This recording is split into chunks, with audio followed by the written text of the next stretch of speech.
from Underground Training, and this is the mining industry news for new starters, where we have a look at what's going on in the industry to help make it easier for you as a new starter to get your first mining job. So today we're going to have a look at the new high in the gold price, and we're going to look at what's going on with the gold boom again, because this is where all the jobs are moving forward.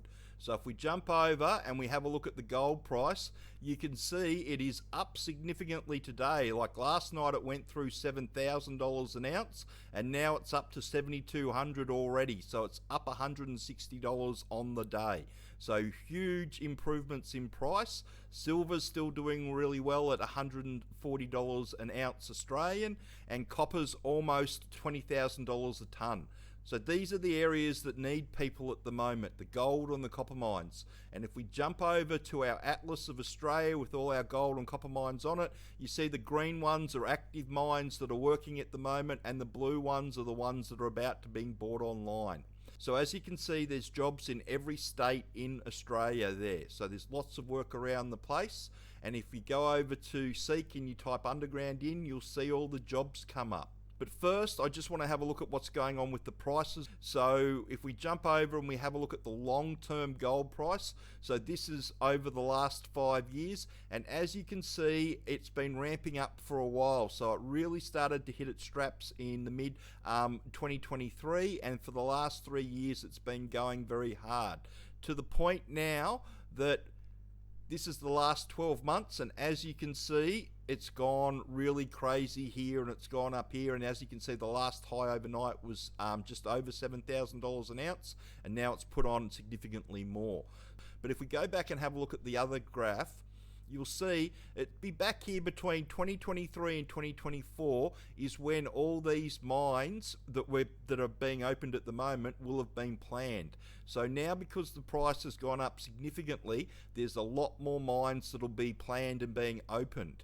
But from a mining perspective, you'd think that there'd be a lot of construction work going on with the new mines opening up. Unfortunately, the mine owners had their stuff together, they had their shit together when they decided to put these things together. If we come over here and we have a look at the amount of gold mills that have been bought online or expanded in the last 5 years, you'll see there's a significant amount of mills that have been updated, and they've been bought up with more capacity. So over the next 12 months, 12 to 18 months, there's going to be a lot of gold mines ramp up and open up, especially underground ones, but they'll be near other mines that have already got mills that are active, that have been rebuilt over the last 5 years, that have got excess capacity. So a lot of these gold mines, they built them, the mills, so they could use excess capacity. So Coolgardie, Norseman, Kalgoorlie, North Queensland, if you're redoing your mill over the last 5 years, and if we jump back over and we have a look at that gold chart, you can see if you're redoing your mill around this stage here, you'd probably have a punt either way, and make excess capacity so you can ramp it up, and I bet everybody's glad that they've done that. But the point that I'm trying to make is, because that's already been done in the past, and because it's been ramped up to such a point where they'll be able to bring on a lot more capacity, it's just the mining jobs, the actual production mining jobs that they're looking for at the moment. The construction will come into it, but it won't probably come into it for another 12 to 18 months until the capacity is used up in the existing mills that have already been built over the last sort of 5 years, as we were talking about. So I just want to make that really clear, because there's a lot of people running around saying shutdown and construction and all that sort of stuff is the way to go.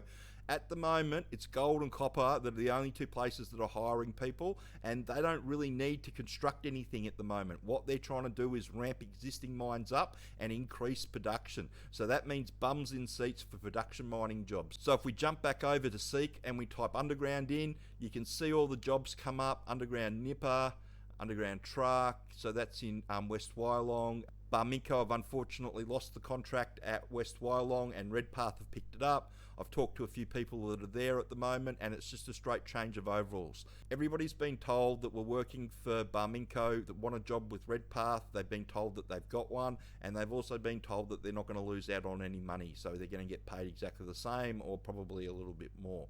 So that's a good result for people, but that's pretty standard within the industry. When a new contractor comes in and takes over, they normally take all the existing people over, and you just change your overalls.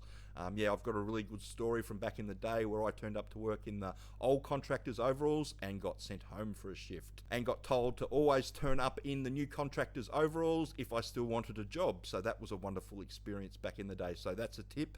If you get a new set of overalls, make sure you wear the new contractor ones and not the other ones. Yeah, as you can see, there's lots of jobs around. We also load up our mining jobs to apply for page. They get me to load up all the jobs I think you should be applying for. So we also get you to apply for the experienced jobs. Sometimes they ask for experienced truck operators or nippers and that sort of stuff. Reality is that they don't have anybody with any experience, or anybody with 12 months truck driving experience or nippering experience that's any good at what they do. They're going to be looking for a pace crew job or a service crew job or something like that. They're not going to be looking for another nipper's job, so they're really good jobs to apply for. If you want to have a look at a how-to page, it's in our new starters column, how to get a job on a gold mine. Just goes through step by step what you need to do. A couple of videos there to watch, but it goes through all the jobs that you can look for and how you can get one. The secret is to learn how it all works, use the training. The DIY package teaches you how it all works, so the do-it-yourself training here. The reason we call it do-it-yourself is full instructions on how to redo your resume and interview prep.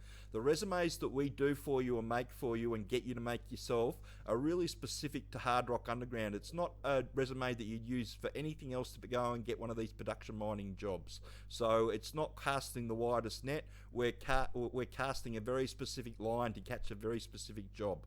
So if you want to get one of those jobs, the secret is to learn the language, the culture, and the systems of work.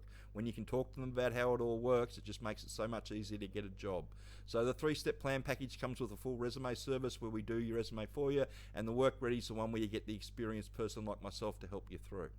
But at the moment, there's jobs everywhere. It's just a matter of giving the employers what they want, somebody that knows how it all works. You can have a look at how many jobs there are around the country. You can see all the mines here. There's jobs in every state in the country. It's just a matter of giving them what they want, somebody that knows how it all works. If you're trying to get into the industry, you can check out the training at undergroundtraining.com.au, or if you want to talk to somebody that knows how the industry works, the phone number's at the end of the video.